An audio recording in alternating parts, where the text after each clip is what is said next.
Let's get straight into conversation with Pierre Malherbe. He is CEO of Calgro M3. Calgro M3 migrating to the JSE's Mainboard this morning. Ben, thanks so much for your time. Right at the top, run us through the rationale moving from the Altx over to the JSE's Mainboard. I think, Alishia, listing in 2007 on the Altx, it was always a plan to end up in the Mainboard. So I think it's just something that's happened 5 years later. And I think the rationale behind it is just to attract more investors and institutional investors that can actually invest in companies in the Mainboard. Let's take a look at what exactly they're buying into here, Ben. If they want exposure, run us through the fundamental support this company is getting because, year in, year out, even through the tough times and the tough economic period, the company is seeming to come through with stellar numbers. Yeah, Alishia, I think we weren't spared the recession. 2008 and 2009 were tough years for the company. I think we're on a road to recovery, and I think we're poised for growth now. And I think the Mainboard is the platform to grow from here.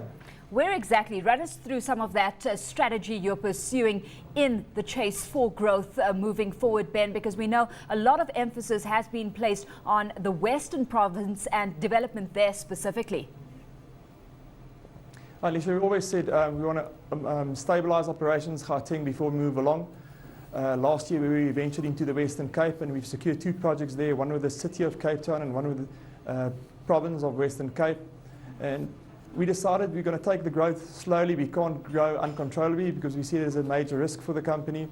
So we're growing out into the Western Cape, and once we stabilise there, we'll look ahead into other provinces. What's your experience been of the market so far? I mean, you've got exposure to, the low-cost housing market specifically. Run us through the last year, for example, and just what kind of growth you've been seeing in that sector.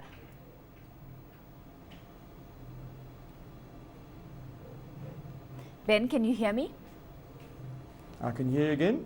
Perfect. Let's run through the kind of growth that you've seen over the past year or so, because you're exposed to the low-cost housing market. So give us a sense of your experience of that market right now.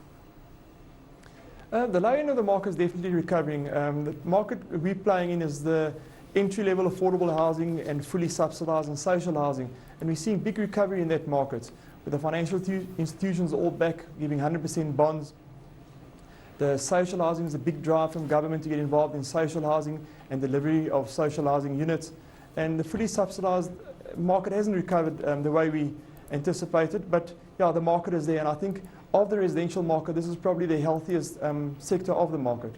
What did you make of the kind of commentary we had come through from the Budget and Finance Minister Pravin Gordhan yesterday? Because players in the housing market and property industry, for the most part, seem to be happy with the kind of commentary coming through, where we're looking at huge investments to be made in human settlements, a proposed tax relief for housing developers and employers on the one hand who provide housing below 300,000 Rand a unit, but that's also been coupled with a national housing subsidy, which is to assist those earning between 3,500 and 15,000 Rand a month to obtain subsidies moving forward. Yeah, I think the